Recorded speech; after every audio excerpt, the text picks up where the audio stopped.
نمیدونم شنیدین جریان همدانه؟ کلاه تار بذارین بالا. خیلی وقت ما کلاه بی غیرتی رو سر ما گذاشتیم.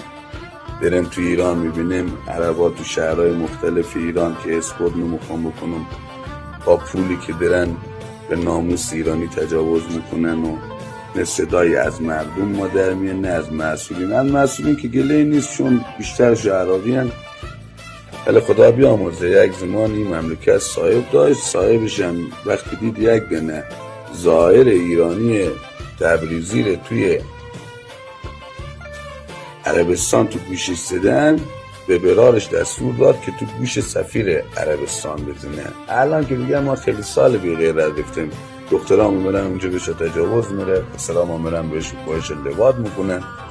اینجا میان با ناموس ما بر که پولشو از ما بیشتره و مردم ما تورم و فرق دارن به ناموس ما تجاوز میکنن. الان هم که دانشجوهاش اینجا با لاس وگاس اشتباه گرفتن، هم میان درس میکنن هم به ناموس ایرانی برمیدن.